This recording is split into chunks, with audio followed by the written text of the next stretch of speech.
Appreciate your time. No problem. No problem. Thanks for having me. So let's kind of introduce yourself to our viewers. Let's give a little bit of your background. You want to start there? Sure. My name is attorney Huma Ashan. And, my background well, let me tell you a little bit about where I'm from. Most people ask me, where are you from? You know, so let me give you that. My family came in 1960s. My dad was an international student. He came to do his PhD. And then he finished his PhD and he worked for NASA at satellite mapping, aerial cartography. And then he became a professor at UW-Stevens Point. And then later my mom joined. And she didn't speak English. She didn't have that background. But she came here with hopes and dreams, and she learned English as a second language at the technical college there. They lived behind the Piggly Wiggly in Stevens Point.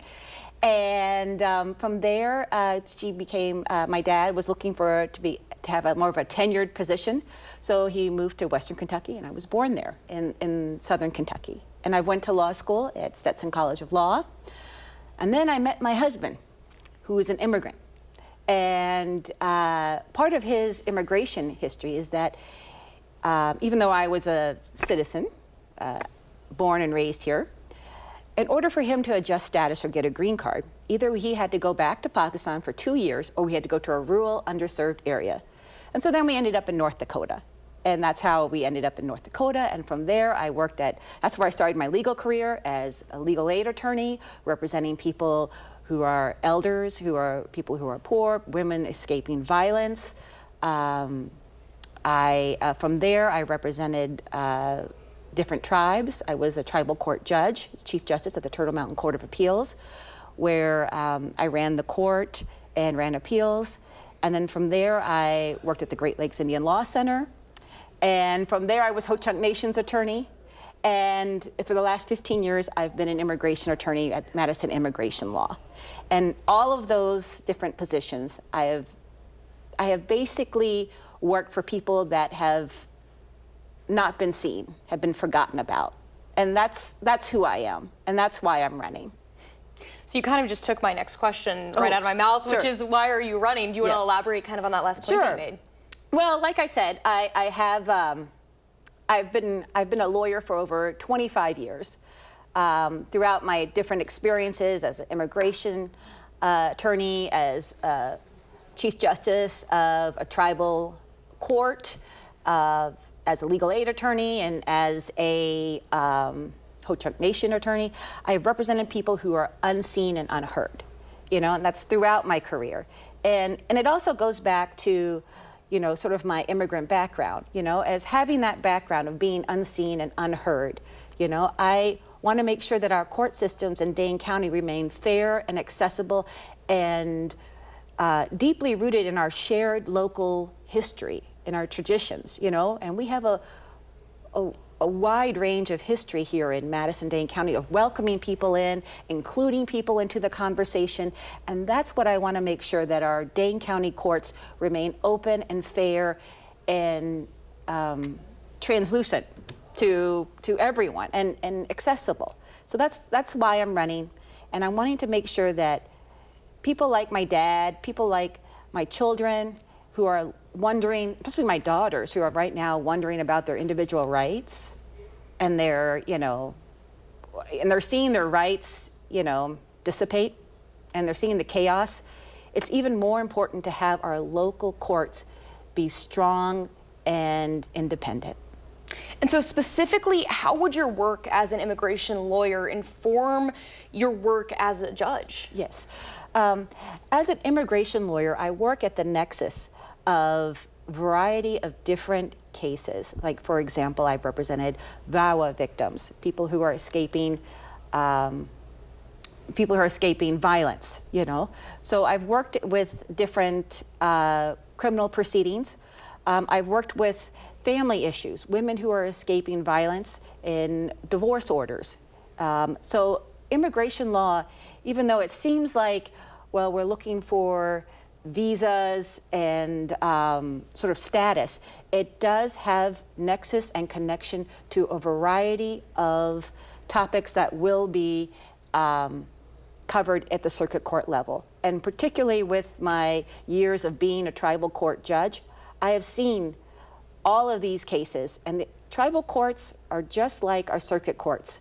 They handle divorces, they handle criminal issues, they handle protection orders, they handle a wide variety of cases, civil and criminal, and those are the similar types of cases that we'll be seeing in circuit courts. So you feel you already have the experience Right. kind of needed for this position? Correct, correct.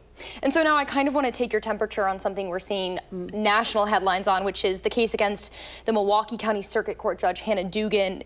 She was landed in hot water earlier this year.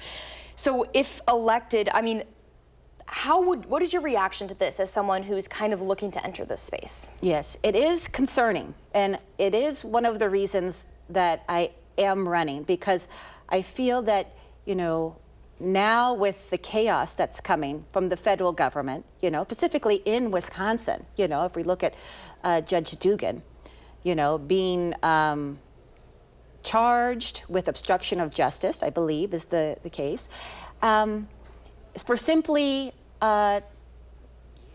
making sure that her courtroom is a safe place for all people. It is concerning, and it is concerning that the federal government is looking at targeting judges. But as a person who's wanting to run for judge, wanting to be a judge, and wanting to be a judge, I'm not afraid of that. I'm not afraid of being targeted. I'm not afraid of the federal government. As a tribal court judge, we've had to deal with the federal government many times. For example, at the Turtle Mountain Court of Appeals, the courthouse burnt down, and we had to rebuild it. And the federal government was threatening to overtake it. So we had to prove to the federal government that we could maintain our own court system. And I think that's what's needed in Dane County in order to prevent those types of situations from coming here, is that we need a strong judiciary willing to stand up for all people. And so kind of just to go back to Dugan's scenario, would you have acted similarly in that situation? How would you have acted in this situation? Well, what I would have done, it's hard to say, because all we have is news reports. We don't have, the actual, depositions or what happened. But I do believe that people need to be safe in courtrooms, particularly in Dane County.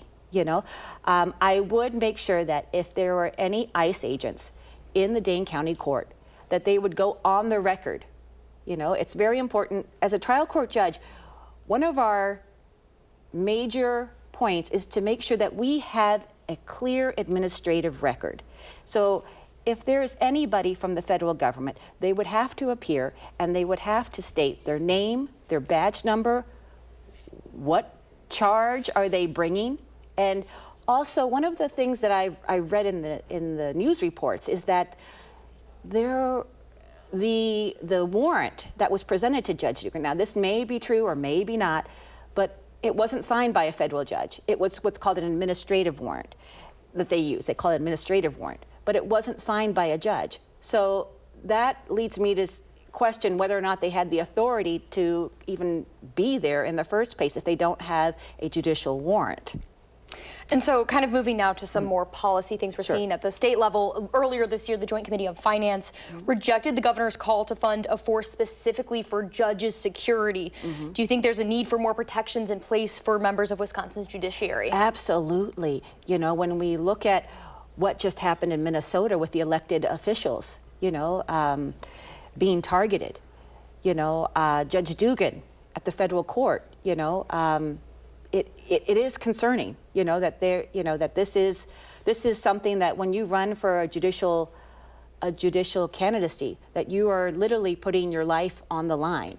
And you really have to believe in fairness, you have to believe in impartiality, you have to believe that our courts represent the better of us, that can represent all of society, not just a minority of society. So that's why I think that, we definitely do need more protections.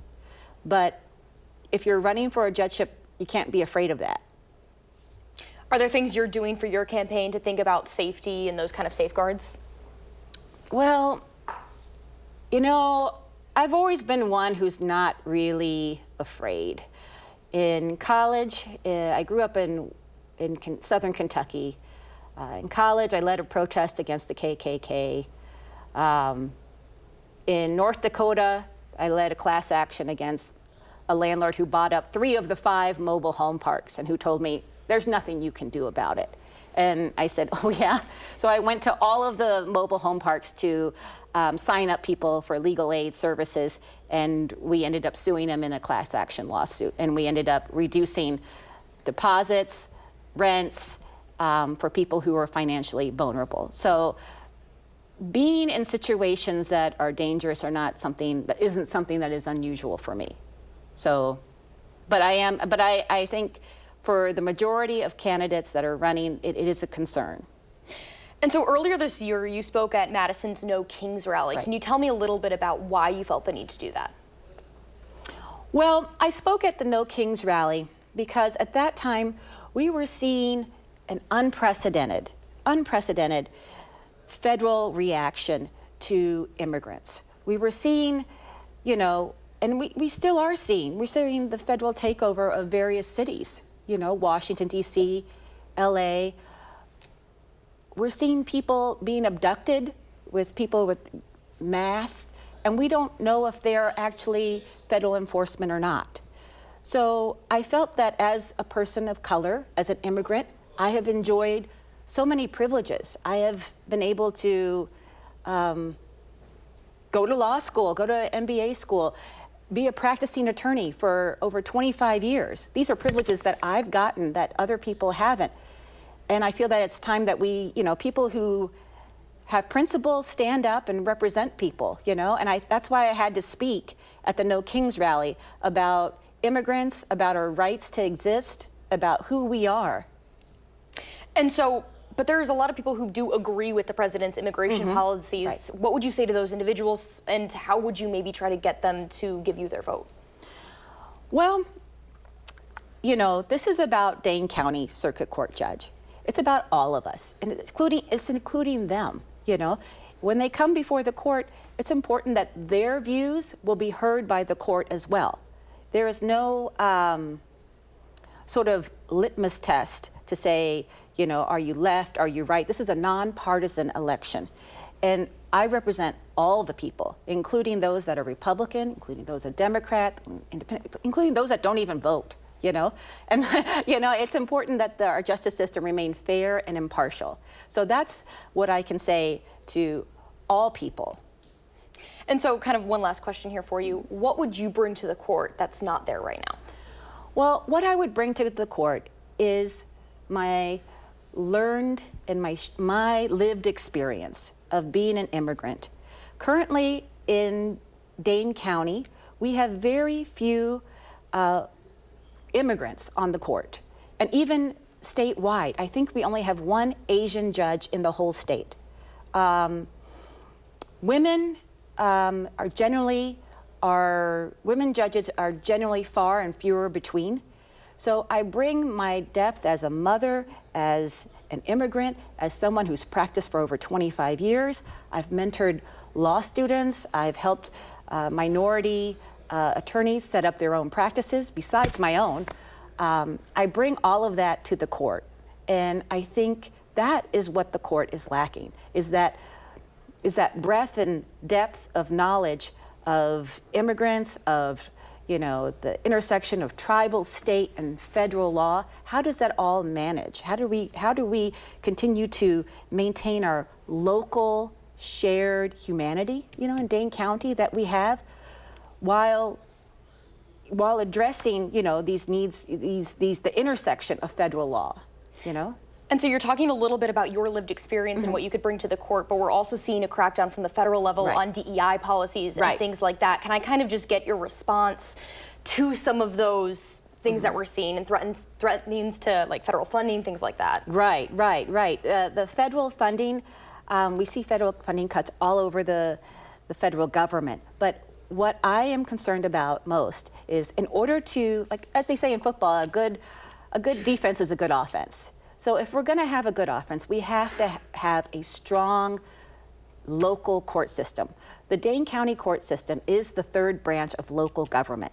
So this election that's going to happen in April will be one of the first times that people will get to vote for who is going to sit on that bench. That's Susan Crawford's seat. You know, who's going to represent them? So that is the best way to counteract some of those policies, is having a good local government, because as the federal government continues to retrench, you can see this, that they're retrenching from individual rights, DEI policy, all the variety of policies and procedures. It's going to end up being pockets of local people, local areas that will decide their stories. And that's what a court system does. It kind of tells the story of a society, of that particular society. For example, the Dane County circuit courts are probably have a different take than, let's say, Green Bay, you know, because they're just two different, we have a different story here in Dane County, whereas Green Bay may have a different story. And so these races traditionally don't have the highest voter turnout. Sure. Why should people come out to the polls? People should come out to the polls because they will be choosing their judge. You know, this is one of the first times that I believe well, all of the candidates are not in. You know, I'm the first to have my candidacy papers filed, but I welcome any and all, you know, candidates and other candidates who want to run, because this is going to be a discussion about what we are in Dane County. What is the court system is going to look like, you know? And that's why it's important for people in Dane County, Madison and Dane County, to come out to the polls and vote in April, to ensure that, you know, their voice is heard, their choice of who they want to fill Susan Crawford's seat is heard. Wonderful. Well, thank you so much for your time today. Thank you. We appreciate you joining us. Thank you so much.